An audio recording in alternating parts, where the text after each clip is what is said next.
जय जगन्नाथ।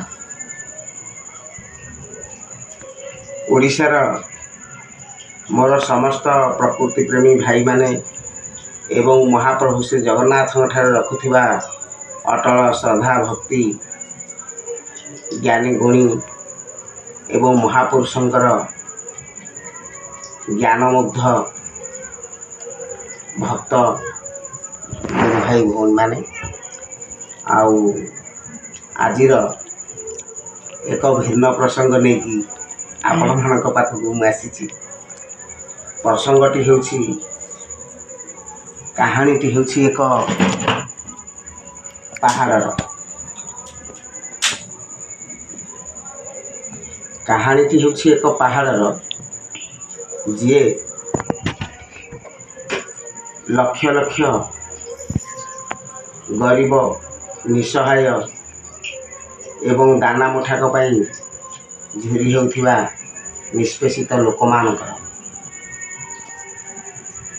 खाद्य चाहिदा को दिए पूरण कर पारिछि एवं आज जदि सेही लोक मानकर किछि स्थिति अछि समाज रे तो तार पई अछि से पहाड़ एमानक पई जीवंत से पहाड़ नुहे एमानक पई एक जीवंत दाता स्वरूप से किए स्थान तो तार हूँ ढेंकानाल जिले में किंतु से कौन सी जिला देखिकी लोक मानकर साहाय्य करनी जिला जे कौन सी जिलार से मनीष होता ना कहीं ना आमर उत्तर दक्षिण हो कि 15 किलोमीटर माने शंकरपुर ठारू ढेंकानाल जिलार शंकरपुर ठारू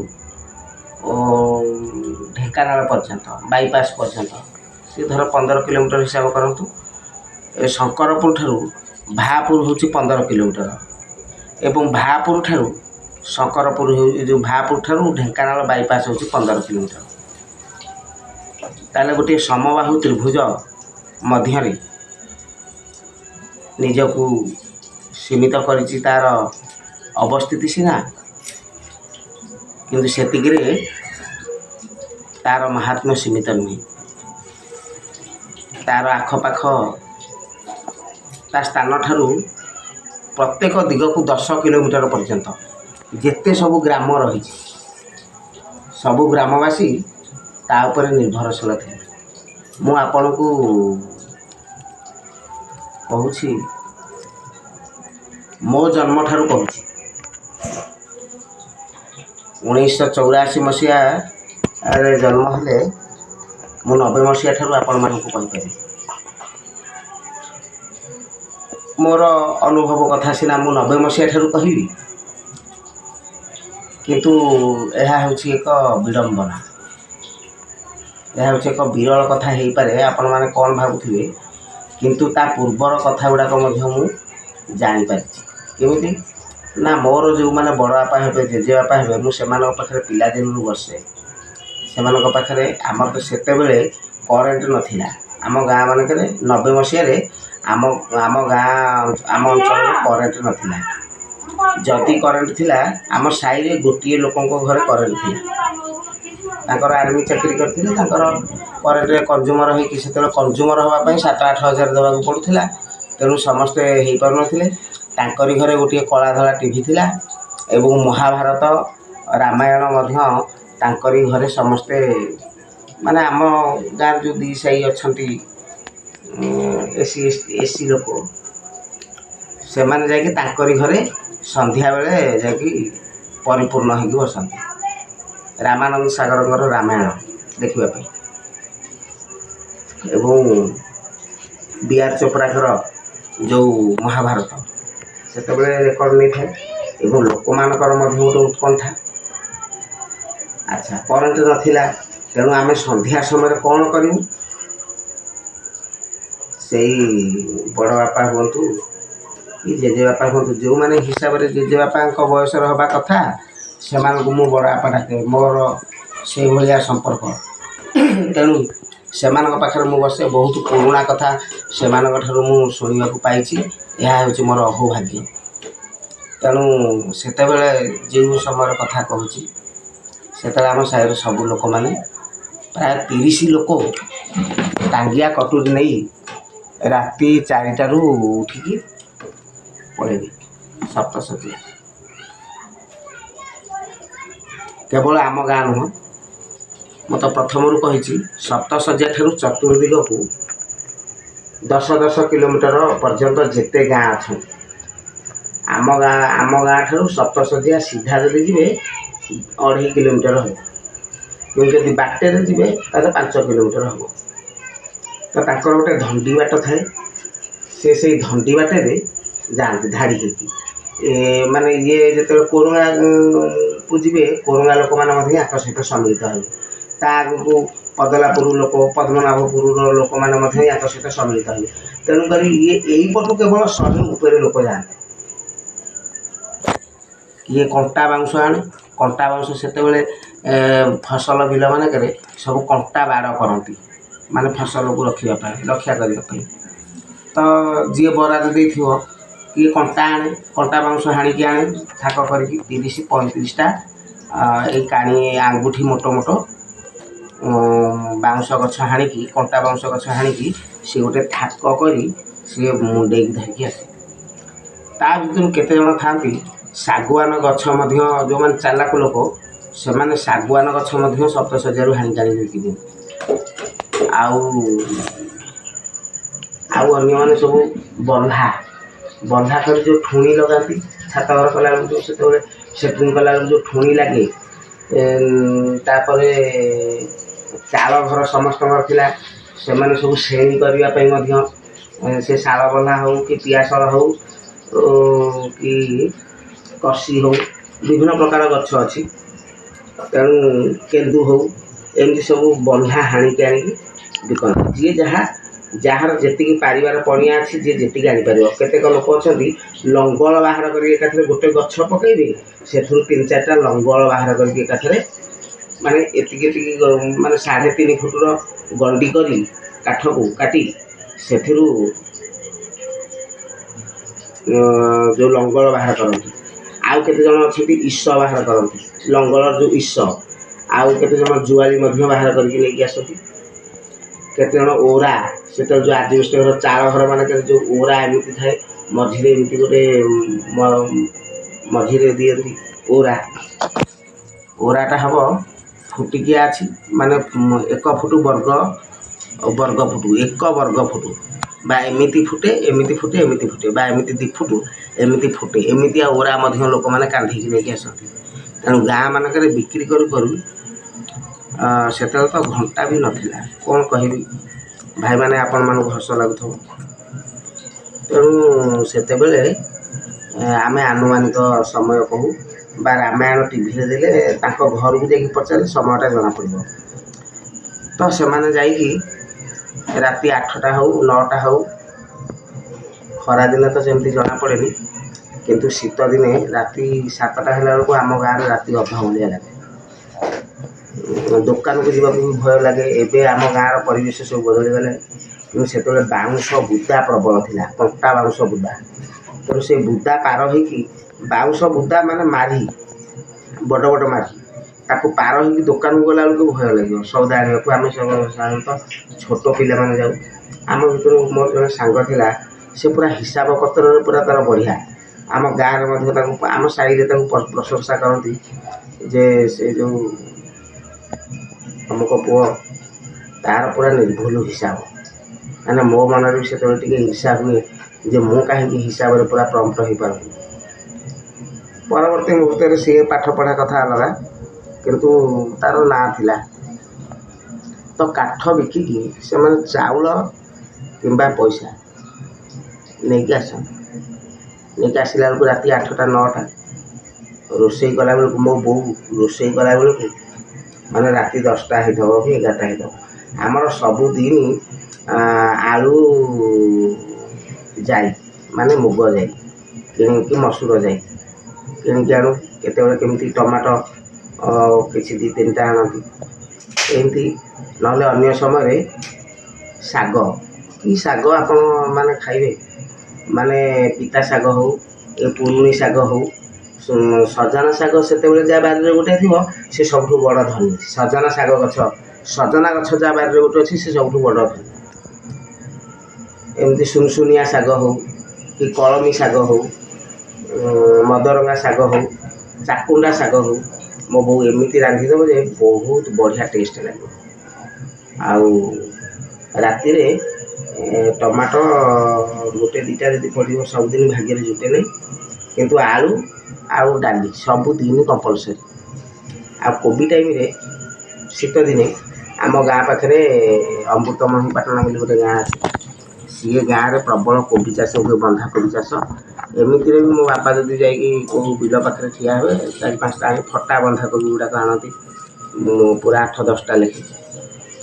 तो फटा बंधाकोबी राति रंधा हम किंतु राति अल्प खाई सका रखा था सका रखिले पखाल साथी खाइबा बढ़िया टेस्ट आपण मैंने थे खाइबे शीत दिन बढ़िया टेस्ट लगे आ गोटे हूँ ओलुओ तरकारी ओलुओरे कइया तेंतुली पकईकि ता रसटा पकई जो ओलुओ तरकारीटा हम से राति थईदेवे सका बड़ी भोर उठिक खाइबे बढ़िया टेस्ट केतबेले आपण खाइले आपणकर मो कथा मन पड़ो निश्चित मु कहूली तेणु सप्तशଯ୍ୟାରୁ काठ बोहिकी आनिकी 4टा बेलू आनती आम सब पानी नहीं जाऊ अधा बाट से एमती बोतल नाला माने गरारे जन हुष्टपुष्ट लोक गरारे गोटे गरारे गराए पानी नहीं जीव आम सब ढाल पानी नहीं जाऊ ढाल को ग्लास थी कि सब आलुमिनियम अच्छे आम घरे आलुमिनियम जिनस ही से बेसी था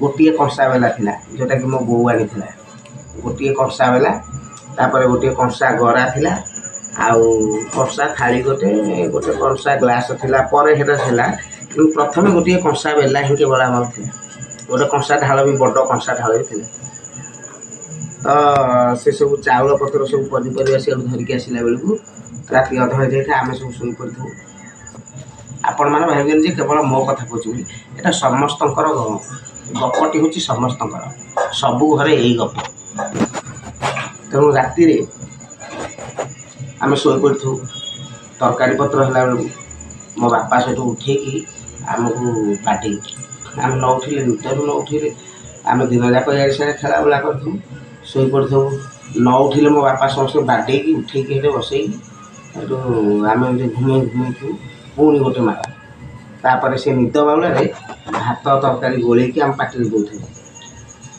तापर राति आम शोई पड़ू राति पाहिला बेलू आम उठिला बेलू ना मो बापा थी ना मो बो यही घर नथी बापा जाइए सप्तशଯ୍ୟା बो जाइए भरी काठ कुआड़े जापर धान अमल समय धान कटाकटी समय राति धान काटिजे धान काटे पुणी बिड़ा बांधे पुणी खला को बुहा हम तापर साहू जी बिलर मालिक जी से किसी मुकुल देवे कि 2 गौणी धान दे तेणु 2 गौणी धान केते हम दिने खाइले दिने उपास सका को उठिला बेलू हांडी भात न अल्प भात थी पूरा डेक्ची हम डेक्ची थिला आलुमिनियम डेक्ची हम पेज थी स्कूल को जीवा बेलू खाई गला बेलू केवल अधिक पेज भात अल्प से लुण पकई खाईदे गला बापा बहुत तो कहीं घर न पुणी आसवे स्कूल आसला बेलू से सब आसी पुणी से सहित बो इे रोसे कर बसिकी इे कथबार्ता हो गला बेलू सन्ध्या होता तापर टीवी से रामायण दूसरी चल देखा कि महाभारत दूसरी घर तो सब समस्ते पूरा फुल एकाथरे 50-60 लोक फुल घर भितर जगह हुए पुणी बाहर आहरी 20-30 कि 40 लोक भाया बस मैंने छुआ पिला समस्ते बसी थे तेणु सप्तशଯ୍ୟା को जो जाती से पखाल भात नियंती ता भितर किए आलू पोड़ा नहीं अधिकांश लोक आलू पोड़ा ही नियंती मोर मन पड़े नहीं दिने दिने आम भी जाऊँ साथी जंगल सप्तशଯ୍ୟାରେ आम दिने दिने जाऊ जोग को गोटे गछ हाणीदेला सुखिला गछ कि जड़े हाणीदे ଶୁଖିଲା ଗଛ ହାଣିଦେଲା ବେଳକୁ ତା ଭିତରୁ ମହୁ ବାହାରିବ, ଆମେ ଖାଇଛୁ। କିନ୍ତୁ ଜଙ୍ଗଲରେ ଦୁଇଟା ଜିନିଷ ଖାଇବା ମନା, ଗୋଟେ ହେଉଛି ପାଚିଲା ବେଲ ଆଉ ମହୁ, ଯେଉଁଟାକି ଆମେ ବେଶୀ ଖାଇଛୁ। ପାଚିଲା ବେଲ ଖାଇଛୁ, ଆଉ ବିଭିନ୍ନ ପ୍ରକାର ଗୋଟେ ହେଉଛି ମଟକା ଅଛି, କାକୁଡ଼ି ଭଳିଆ ଲାଗିବ, ପୋଟଳ ଭଳିଆ ଦେଖିବାକୁ କି କୁନ୍ଦୁରି ଭଳିଆ ଦେଖିବାକୁ, କିନ୍ତୁ ତାକୁ ତୋଳା ହେବ ମାନେ ସାଙ୍ଗେ ସାଙ୍ଗେ ଭାଙ୍ଗି ଦିଆଯିବ, ନହେଲେ ତା ଭିତରେ ପୋକ ହେଇଯିବ, ଗୋଟା ଥିଲେ ପୋକ ହେଇଯିବ। ମଟକା ଖାଇଛୁ। ତାପରେ ଲୋଟଣି ନଈ ଗୋଟେ, ଏଇ ଲାଉ ଡଙ୍କ ଭଳିଆ ଦେଖିବାକୁ ଧଳା, କଖାରୁ ଡଙ୍କ ଭଳିଆ, କିନ୍ତୁ ସେ ପୁରା ଧଳା। ତାକୁ ଆଣିକି ତରକାରୀ କଲେ ବହୁତ ଟେଷ୍ଟି ଲାଗେ। ଆଉ ଗୋଟେ ହେଉଛି ଗୟଳ ଜିଭି ଶାଗ, ଜଙ୍ଗଲରେ ବହୁତ ଗଛ ଅଛି ଯାହାର ପତ୍ରକୁ ପାଟିରେ ଚୋବେଇଲେ ପୁରା ମିଠା ଲାଗିବ, ଚିନି ଭଳିଆ ଲାଗିବ, ଆପଣଙ୍କୁ ଆଉ ଭୋକ ଶୋଷ ହେବନି। ଆଉ ଯଦି ବେଲ ଖାଇଲେ, ମହୁ ଖାଇଲେ, ତାହେଲେ ନିଶ୍ଚିତ ଭାବରେ ପାଣି ରଖିଥିବେ, ନହେଲେ ପାଣି ଖୋଜି ଖୋଜିକା ଜୀବନ ଯିବ। ତେଣୁ ଏଇଭଳି ଅଛି। ଦିନେ ମୋର ଜଣେ ବଡ଼ ବାପା ହେବେ, ତାଙ୍କ ନାଁ ଦେବରାଜ ନାୟକ, ସିଏ ଚାଲିଗଲେଣି 15 ବର୍ଷ 20 ବର୍ଷ ଭଳିଆ। ମୋତେ ସେତେବେଳକୁ 16 ବର୍ଷ ହେଇଥିଲା, ମୁଁ +2 ଫାର୍ଷ୍ଟ ଇୟର୍ ଯାଇଥିଲି, ସେତେବେଳେ ସେ ମରିଗଲେ। ତା ପୂର୍ବରୁ ସେ ବହୁତ କଥା ଆମକୁ କହୁଥିଲେ। ଥରେ କହୁଥିଲେ ଯେଉଁ ମୋ ବାପା ଘରିକା ଯାଇଥିଲେ ଜଙ୍ଗଲ ଉପରେ, ସପ୍ତଶଯ୍ୟା ଉପରେ, ମାନେ ଦୁଇଟା ପାହାଡ଼ ପାରି ହେଇକି ସେପଟକୁ ଯାଆନ୍ତି, ବଡ଼ଗଲା ବଡ଼ 1200 ମାଣ ପଟକୁ ଯାଆନ୍ତି ସବୁ କାଠ ପାଠ ପାଇଁ। ତ ଇଏ ପାହାଡ଼ ଉପରେ ଯେଉଁ ଚଢ଼ିଗଲେ, ଗୋଟେ ବାଘ ହାଣ୍ଟୁରା ମାଇଲା। ବାଘ ହାଣ୍ଟୁରା ମାଇଲା, ଇଏ କ'ଣ କଲେ, ଗୋଟେ ଅନ୍ୟ ଜାଗାକୁ ପଳେଇଲେ, ଦେଖିଲେ ଯେ ପାହାଡ଼ ଉପରେ ଗୋଟେ ବରଗଛ ଅଛି।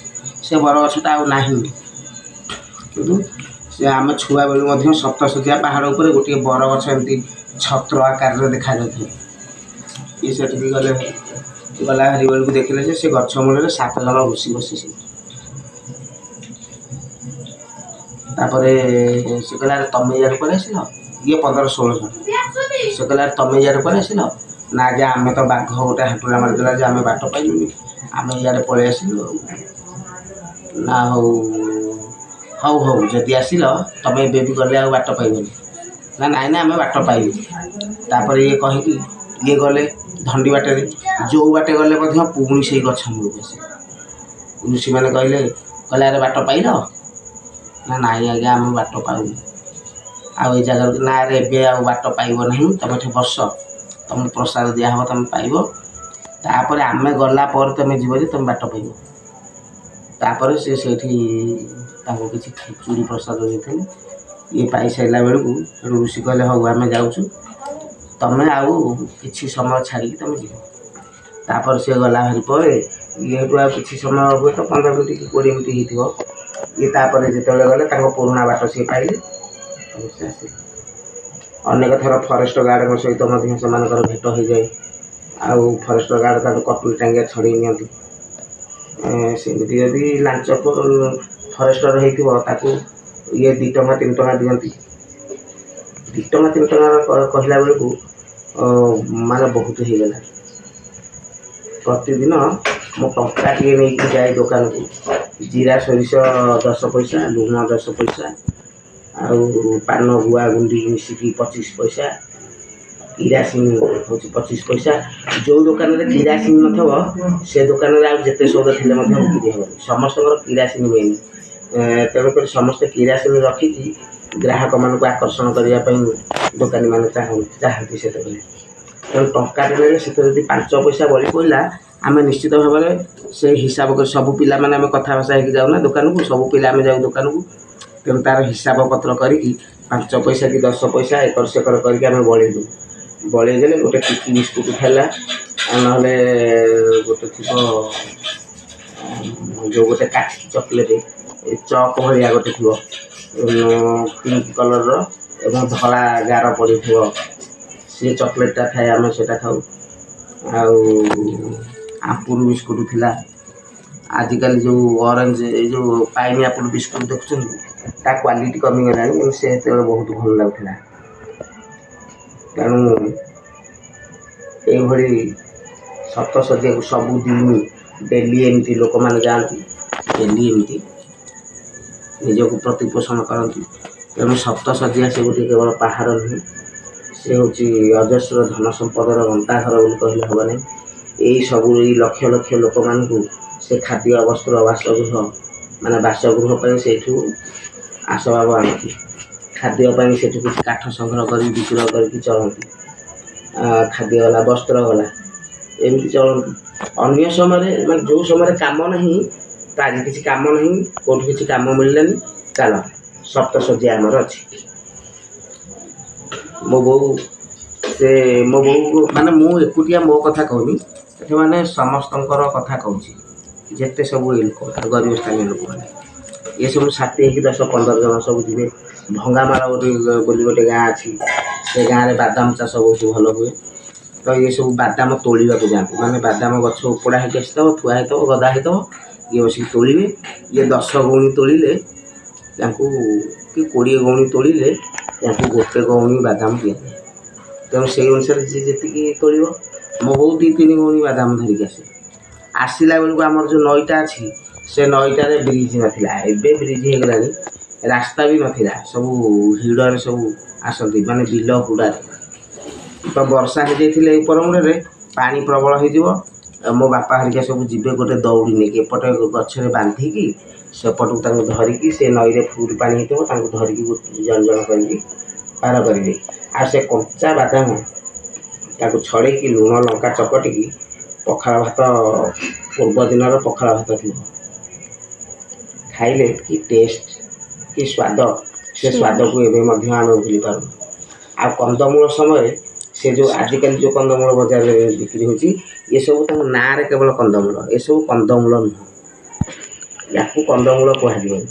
ଇଏ ଆଳୁର ଗୋଟେ ରୂପାନ୍ତରିତ ରୂପ ଯଦି କୁହାଯିବ କୁହାଯିବ। ନହେଲେ କନ୍ଦମୂଳ ପୁରା ମୋଟା ମୋଟା କନ୍ଦମୂଳ, ଗୋଟାକ 1.5 କେଜି 2 କେଜି ହେବ କନ୍ଦମୂଳ। ତାକୁ ପୋଡ଼ି ଦିଆଯିବ ପାଉଁଶରେ, ମାନେ ନିଆଁରେ ପୋଡ଼ା ହେବ। ମାନେ ଅଳ୍ପ ନିଆଁ ଥିବ, ଅଧିକ ଉତ୍ତପ୍ତ ପାଉଁଶ ଥିବ, ତାକୁ ଭିତରେ ପୋଡ଼ାଯିବ। ପୋଡ଼ାଗଲା ପରେ ତାକୁ ଚୁଲି ମୁଣ୍ଡରେ ହିଁ ରଖାଯାଇଥିବ। ସକାଳୁ ଉଠିକି ଦାନ୍ତ ଘଷିକି ଗୋଟିଏ କନ୍ଦମୂଳ ଖାଇବେ, ଏକାଥରେ ପେଟ ଥଣ୍ଡା, ଏକାଥରେ ପେଟ ପୁରିଯିବ। ଆଉ ଆପଣ 1-2ଟା ଯାକେ ଆଉ ଖାଇବେ ନାହିଁ। ତେଣୁ ଏଇଭଳି ସେ ସପ୍ତଶଯ୍ୟାକୁ କୋଟି କୋଟି ପ୍ରଣାମ। ତା'ର ଅନେକ ଐତିହାସିକ କଥା ରହିଛି, ପୌରାଣିକ କଥା ରହିଛି। ପରବର୍ତ୍ତୀ ପିରିୟଡ଼ରେ ବା ପରବର୍ତ୍ତୀ ଏପିସୋଡ଼ରେ ଆମେ ତାକୁ ଆଲୋଚନା କରିବା। ଜୟ ଜଗନ୍ନାଥ।